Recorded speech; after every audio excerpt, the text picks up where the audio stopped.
has been a long time in the making, over a couple of years with a few groups, including City Council, to get this done. Now that it's done, it's time to celebrate it and to get the word out to the rest of the country as to New Bedford honoring our Purple Heart veterans.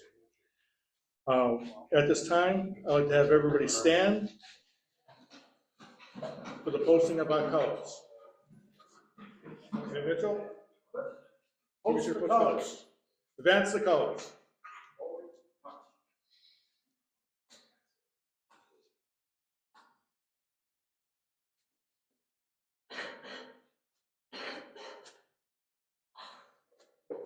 Post.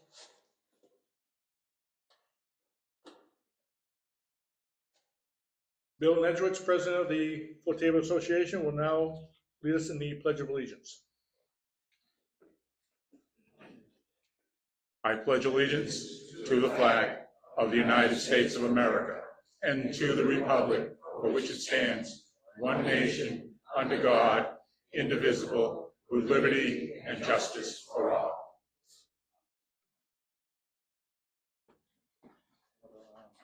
And for the singing of the national anthem, we have Bree LaFavor, Miss Teen, New Bedford.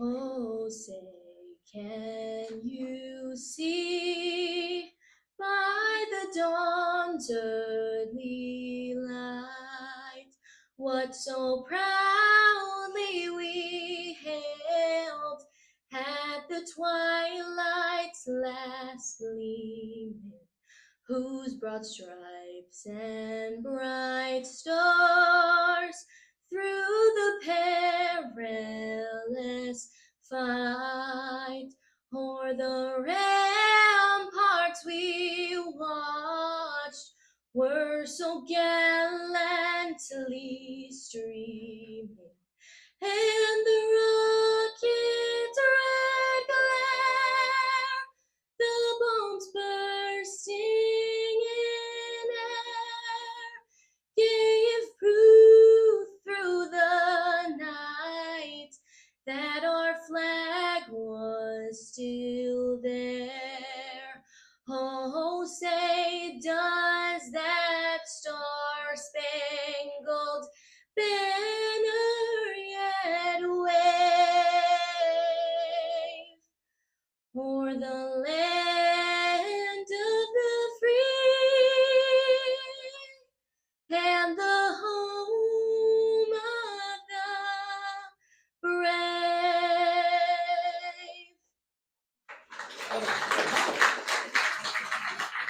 Thank you, Bree. At this time, we will have the invocation from Father Mike Racine. Gilbert. But I do have a prayer, and very happy to be with all of you this afternoon. So we pray.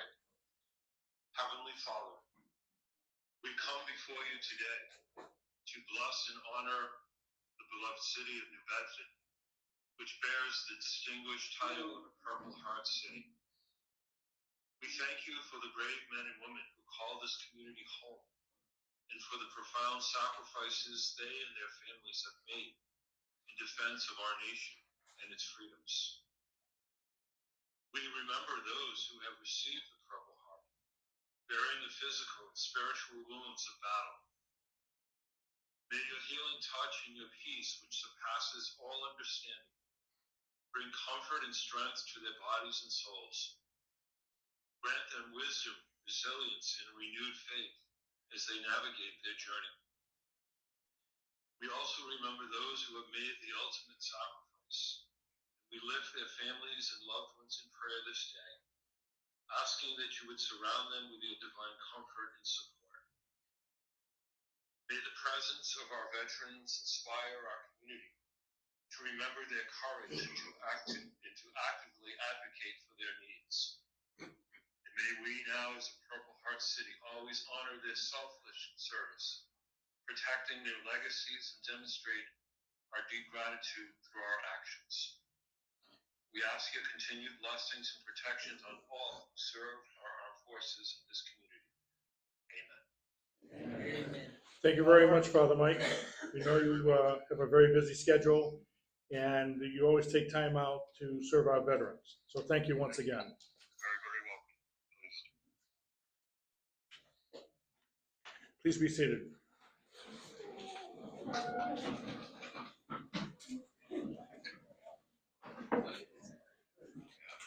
Right now, I would like to introduce Mr. Al Varellas. He's commander of Chapter 875 of the Military Order of the Purple Heart. His order is west of Springfield, Mass., but he covers all 6 New England states. And he and his wife were gracious enough to come down here today to do the official unveiling and to give us a welcome.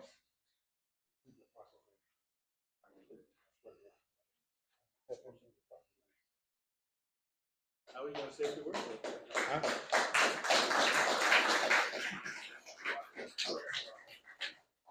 Going to uncover it in a second. He did got to do a proclamation. All right. Whereas New Bedford has great admiration and utmost gratitude for all its citizens who have selflessly served in the armed forces that have been vital in maintaining the freedom and way of life enjoyed by all. And whereas the citizens of our city have been killed in action while serving in the armed forces and have been posthumously awarded the Purple Heart for their ultimate sacrifice. And whereas the Purple Heart is the oldest American military decoration and was created as a badge of military merit made of purple cloth in the shape of a heart with the word merit sewn upon it on August 7th, 1782 in Newburgh, New York by General George Washington, then reestablished as the Purple Heart on February 22nd, 1932 by General Douglas MacArthur. And whereas the heritage it represents is sacred to those who know the price paid to wear the Purple Heart. And whereas August 7th is nationally recognized as Purple Heart Day, therefore I, John Mitchell, Mayor of the City of New Bedford, do hereby proclaim the City of New Bedford a Purple Heart City, honoring the service and sacrifice of those from our city who were awarded the Purple Heart while serving in our nation's wars. Also be it proclaimed that the City of New Bedford will recognize August 7th annually as Purple Heart Day and urge our citizens and organizations to display the American flag as well as other public expressions of recognition of Purple Heart recipients. Given this day, August 23rd, 2025, John Mitchell, Mayor.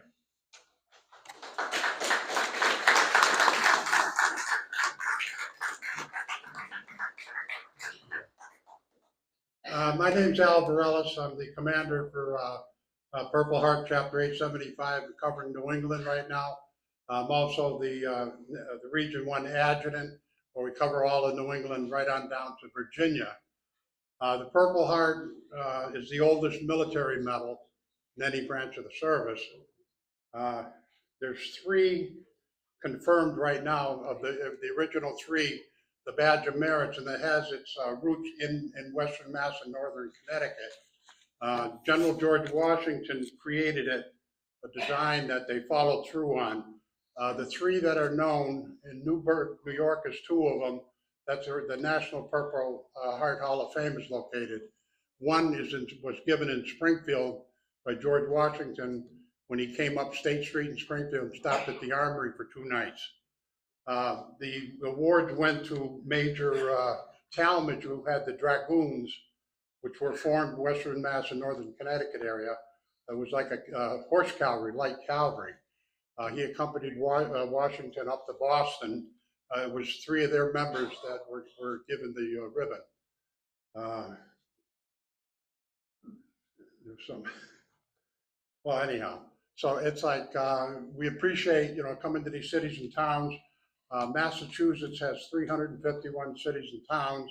We're approaching 200 right now that have become Purple Heart cities and towns. You ask most people, what's the longest highway in the United States? They'll say Route 66. That runs from Midwest to California. We just completed the connection. Route 20 goes from Boston to upstate Washington, state of Washington. So some towns that you go through, you'll see signs. You got Purple Heart City, Purple Heart Community, Purple Heart Town. You'll see Purple Heart Trail. And we've made, if you've been down south and you go down 95, The state of South Carolina has about a 25-foot sign on 95, and it's probably about 15 feet high. They are a Purple Heart state. Now, we don't only do the signs, we do ROTC, Junior ROTC Leadership Awards. We do Girl Scouts, Boy Scout Leadership Awards. We do the Badge of Merit Award for Young Marines, the Sea Cadets and things like that. So there's a lot going on. And one of the next project that I've started for this region, for the whole Region 1, is Medal of Honor communities. And a lot of people don't realize it, but like Massachusetts has 167 Medal of Honor winners. Your town, I believe, out in the foyer, how many? 7. And going through the list now, we're going to do this with the new signs that are white and it say Purple Heart, Medal of Honor community with the picture of the 3 medals. And the city name of one or town and the listing of the recipients. But it was an honor to come up here today to the town, unveil your sign, and we'd like to welcome you into the Purple Heart family on behalf of the Military Order of the Purple Heart. Thank you.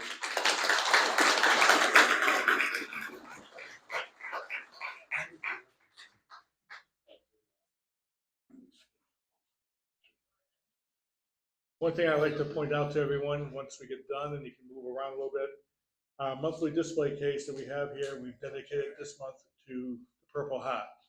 And we have recipients from World War I, who were the first ones, including the original box that it was mailed to them for 1 cent, all the way up to Iraq, which we have our city's Veteran Service Officer, Chris Gomes, graciously placed his Purple Heart on exhibit for this program. So I want to thank Chris for that. The next speaker coming up is our mayor, John Mitchell, to give us some greetings as well as to not congratulate, but to honor our Purple Heart veterans who are present.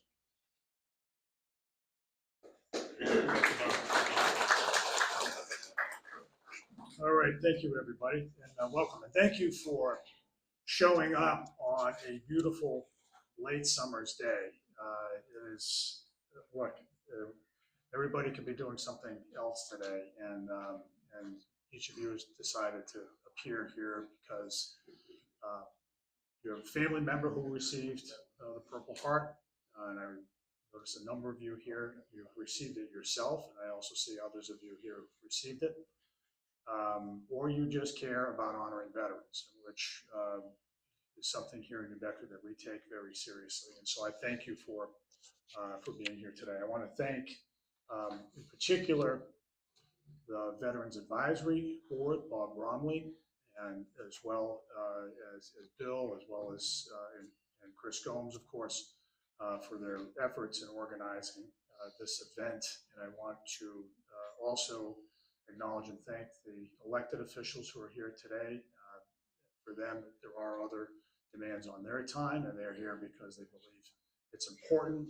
And each one of them that I see here has been a champion of veterans' interests in their careers. Mark Sylvia, over my left shoulder, our state representative, as well as City Council President Shane Burgo, Ian Abreu, Sean Oliver, Maria Gesta, all from the City Council. I want to also thank, I don't see him here today, Joe Lopes as well. I hopefully have captured everybody, but I also want to note the efforts of City Council Brian Gomes, who's been a vocal champion of the designation that we celebrate here today. First of all, I just want to just acknowledge the Purple Heart recipients who are here today. If I could just impose upon you, Dan and Chris, and if anybody else, others, just to stand up and be recognized, if you wouldn't mind.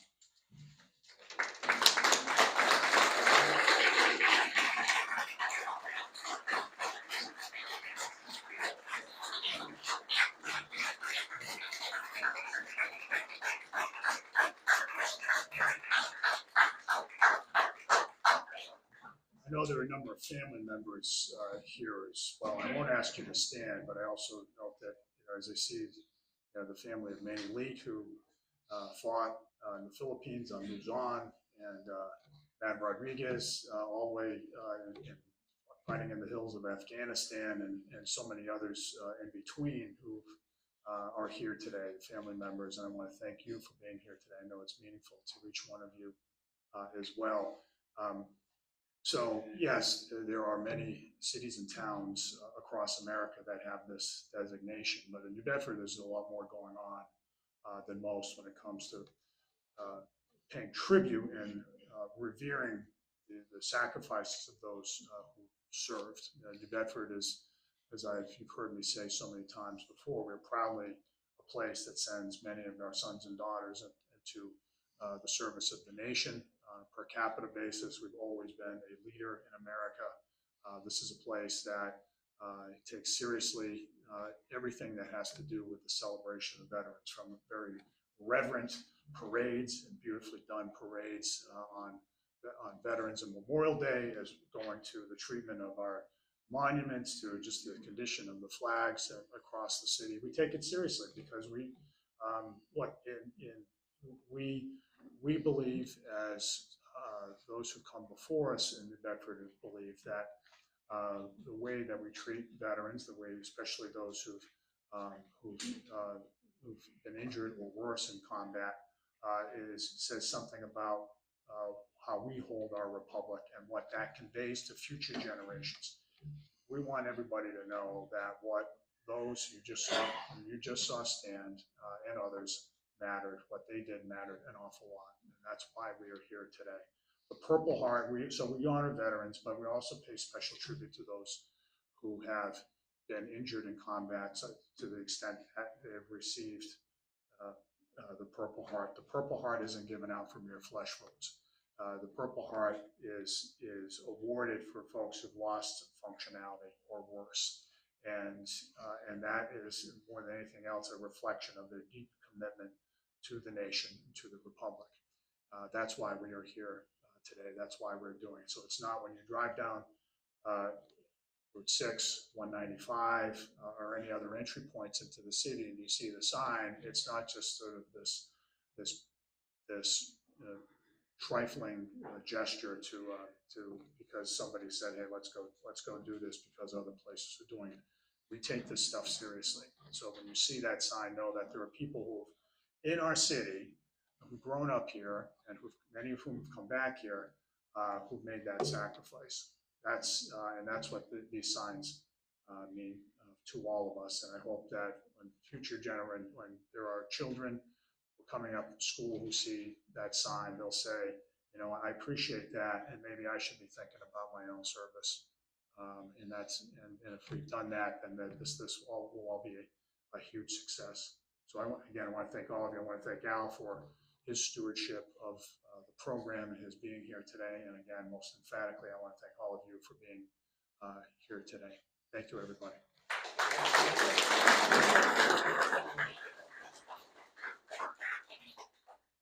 I forgot to mention one thing. The Purple Heart was chartered by Congress to be the only organization, military of the Purple Heart, to represent Purple Heart and Gold Star families. The Gold Star families have lost family members. They are given the Purple Heart in memory of their loved one who was lost in battle. As far as the Purple Hearts go, there's 1.9 million of them that have been awarded since World War I. What I forgot to say, any Purple Heart recipients here or Gold Star families, I'm authorized by the commanding officer of the Old Ironsides in Boston to invite you on a 4-hour cruise in Boston Harbor on Old Ironsides. Now, it would have to be a Purple Heart member. I'm authorized to allow you one guest with you. And if there's any Gold Star family members here, you're welcome. See me afterwards and I'll give you the information.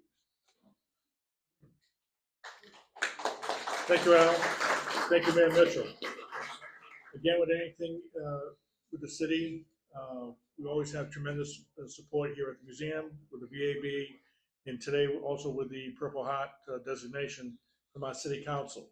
So I'd like to call forward Shane Burgo, who's president of the city council, for a few words.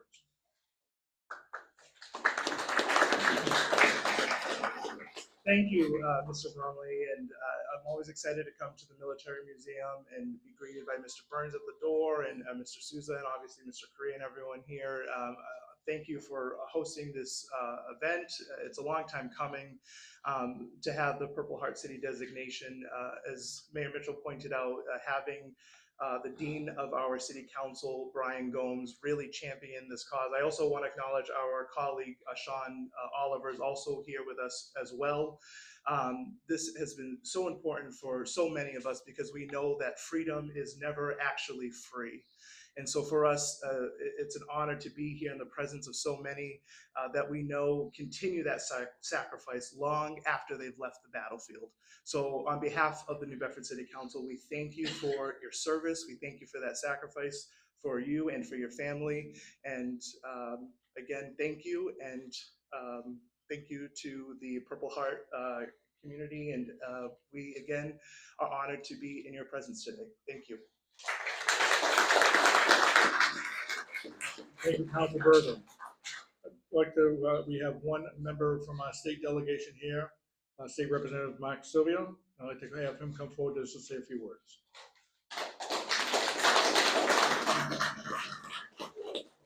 Thank you very much, Bob and Bill, and to the VSO and everyone that made today happen. My name is Mark Silvio. I'm State Representative from the 10th Bristol District. I'm here today not only on behalf of the other members of the Greater New Bedford delegation, Representative Cabral, Representative Hendricks, Representative Markey, and Representative Willett, but I'm also here on behalf of the citizens that I represent in New Bedford, Fairhaven, Mattapoisett, Marion, Rochester, and Acushnet. I want to first express deep gratitude and appreciation to all the veterans that are here today and those who are not, who have served bravely and selflessly over the course of many decades, years, and centuries to keep us a free nation. I also just want to acknowledge that this is not just a designation. This Purple Heart City designation is also a commitment from the City of New Bedford to its Purple Heart recipients, those that are here now, and those, sadly, that we will have in the future. The city is absolutely committed to all of their veterans. This is just another way to demonstrate that commitment. And the House of Representatives and the Senate are also deeply committed to supporting our veterans in whatever ways we can, whether it's through the HEROES Act or any other efforts that we can pass into law to support our veterans every day. So on behalf of the Greater New Bedford delegation and the House of Representatives, I just want to say thank you.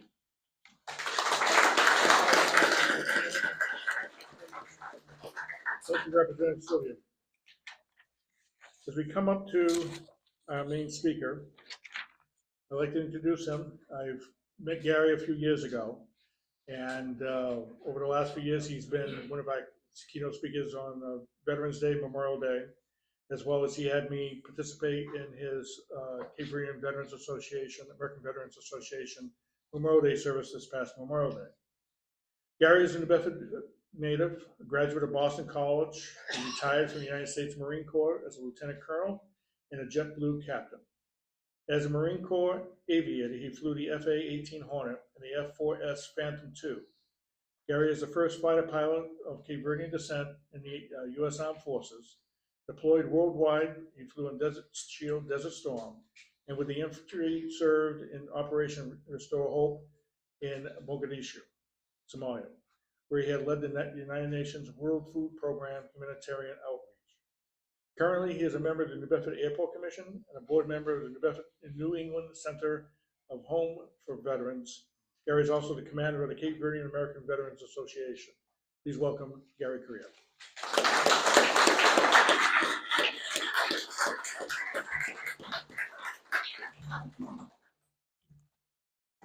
Thank you very much for having me here today.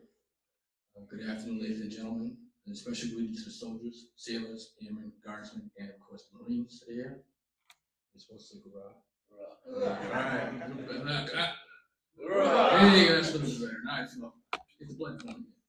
It's a privilege to stand here today on this special day at Fort Table Park. Growing up, I always knew this Fort Rodman. My association with Fort Rodman goes back to 1969, where I was one of the original 22 students in a new summer school named Sea Lab. More to the point, the It's most appropriate to be honoring New Bedford as the Purple Heart City, with Fort Rodman loomed large in our view. A Civil War fort, Fort Rodman was named after Lieutenant Colonel William Logan Rodman of the Union Army.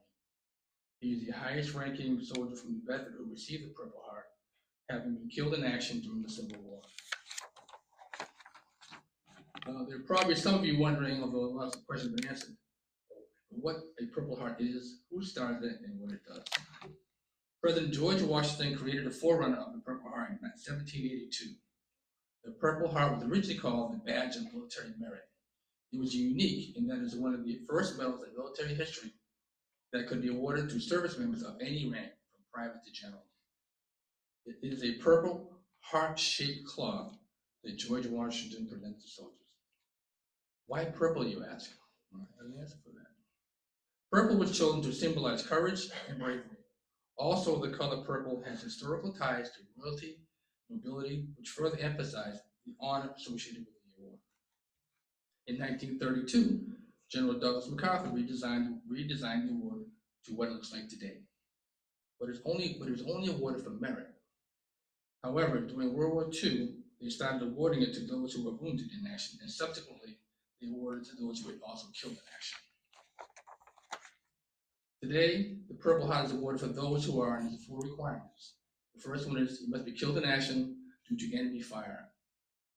The second one is wounded in action due to enemy fire. The third one I call the Pat Tillman NFL player clause. Pat Tillman was an NFL football player who, after 9/11, joined the Army, Special Forces, deployed to Afghanistan, got in a firefight with the Taliban, and was killed in action. In the grieving process, the family, the Army awarded him the Purple Heart. And then they did, and as an ongoing investigation was going on, they realized that he was not killed by enemy fire, he was killed by friendly fire. And the Army went to take the Purple Heart back. Of course, there was a big outrage from the family, the NFL, and probably everybody who thought that. So the Pentagon bowed to that pressure and changed the requirements of the Purple Heart. They added a third requirement: wounds caused by friendly fire during enemy engagement. And that's what Pat Tillman symbolized. The fourth one, which has come about from the Iraq-Afghanistan campaigns, are concussion-type injuries caused by enemy-generated explosions as improvised electric explosive devices. And these are the hidden wounds that the service members have coming back to concussion effect from large bombs going off in close proximity. One thing, self-inflicted wounds do not count. If you shoot yourself in the foot, you don't get a Purple Heart. So who makes the determination of who gets a Purple Heart? Is it the commanding officer? No, it's not. It's a medical determination. The medical personnel do that. Make the determination if the injury falls within the scope of earning a Purple Heart. Between the Afghanistan and Iraq campaigns, over 47,000 service members were wounded in action and received the Purple Heart, a 92% survival rate, the highest it's ever been. How did that happen? Well, here we go. Another question, another answer. Dust off was the call sign of Army Air Ambulance units flying Black Hawk helicopters. Yeah. Medevac units were on duty 24/7 throughout the Iraq and Afghanistan theater of operations. Their rapid response was critical to getting wounded personnel to medical. To medical facilities within 60 minutes, also known as the golden hour.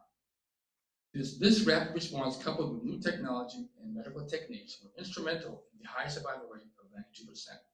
I spoke with my cousin, Colonel Pedro Almeida, who commanded the 10th Mountain Aviation Brigade in Afghanistan. He stated that 7 minutes was the standard for time to call to get that aircraft airborne, from the time to call into the command post to being dusting off to the site. He said most of his guys could get it faster than that. I can be fully clothed and can't get out of the house in 7 minutes. These guys get a helicopter off in 7 minutes. The crew consisted of 2 pilots, a crew chief, and just one medic.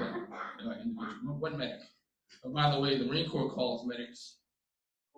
There you go. Foreman. I want to talk about four folks from New Bedford who are two brothers from World War II. A Vietnam veteran and then also a Iraq veteran. The first one is, please, I'd like to make note that police officer Joseph Camara from New Bedford was killed in action in Iraq on 1 September 2003 in Iraq. There's thoughts about naming buildings after people. He definitely be a good candidate. Where's the mayor? There he is. The second one I'll talk about is two brothers, the Rose brothers, Marty Rose and Albert Rose. Marty was a waist gunner on a B-17 bomber. He's of Cape Verdean descent. Albert, his brother, was a sergeant in the 92nd Division, and he was a Buffalo soldier stationed in Italy. That's the kind of, and then back then, the service was segregated. So you had two brothers, one's in the B-17 unit, and one's in the Buffalo soldier. Well, Marty, the B-17 gunner, his bird got shot down over Germany in January of 1945. Thrown from the aircraft at 35,000 feet. He was either knocked unconscious by the explosion, or he just went unconscious because at 35,000 feet, I know this, you only have 7 to 10 seconds of useful consciousness. But as he's floating down at probably about 120 miles an hour through minus 40-degree weather at 35,000 feet, it was chilly. At about 17,000 feet, as he encountered it, he opened his parachute.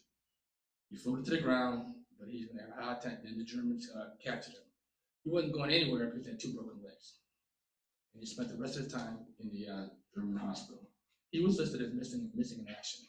A month later, his brother Albert, my aunt's husband, she's a gold star, was killed in action in Italy in February of 1945.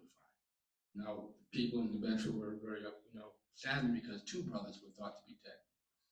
And Marty was repatriated after the war. The third one I want to talk about is Private Edward Almeida. He's a Vietnam veteran, young Cape Verdean kid from the South Central area. He wanted to get out of New Bedford and go do something, and he wanted to join the Army. So they went down, and it's during the Vietnam War. So they went down to the recruiting office with his parents, because he had to get permission. Because he was 17. He signs up, goes to boot camp, goes to jump school, and they send him to Vietnam. He's in Vietnam about 9 to 10 months. And he had a birthday, he turned 18 while he was in Vietnam. A month later, he was killed in action. He was the first soldier from New Bedford to be killed in action during Vietnam. Now, here comes the catch. Private Almeida was not 17 when he enlisted, he was 16. He went to boot camp as a 16-year-old. He went to jump school as a 16-year-old. He was sent to Vietnam as a 16-year-old. He didn't die on his 18th birthday. He died shortly after his 17th birthday. Now I'll leave that at that. New Bedford has a long history of service in the U.S. Armed Forces, from the Revolutionary War to present day. As you drive around the city, the reminders are everywhere. On small intersecting squares, like Buttonwood Park, Common Park, Klasky Park, are good examples. Next time you're out and about, just stop. Take a look at these memorials. They are a reminder of those who gave all for their community, their city, and their country. I'd like to thank you for having me here, and have the rest of the program.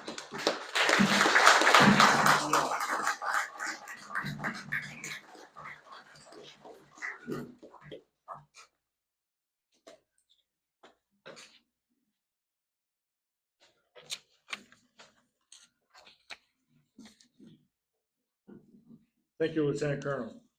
I would be remiss if I didn't also state something that we have over in the World War I section that we discovered and began to point out to everyone that comes in, as well as the whole community, is that the first Cape Verdean American to receive the Purple Heart was Joseph Monte. He was in the Army. He was wounded out between the lines, could not be retrieved and brought back and captured by the Germans. It was in a POW camp until the end of World War I. So severely wounded that he did not return back to New Bedford until 1919. I always mention him because many times we hear in the media something negative about that area. And it's named after another one of our local heroes. So I would just like to call his name out.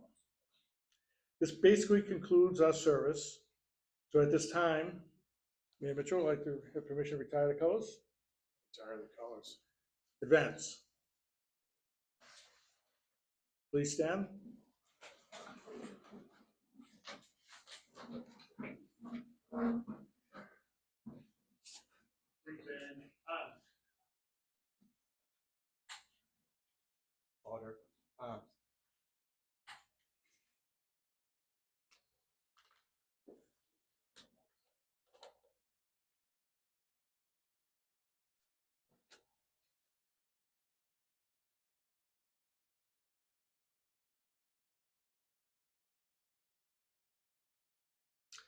I want to thank everyone for attending today.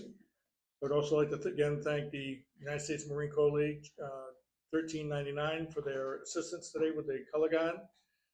The attendance of many of the local veterans organizations, including the DAV, the VVA, Chapter 449, VFW Post from Freetown, and I believe there's one other veterans group I may have missed here. Thank you for attending. We have plenty of refreshments there. Help yourself and have a good afternoon. Thank you.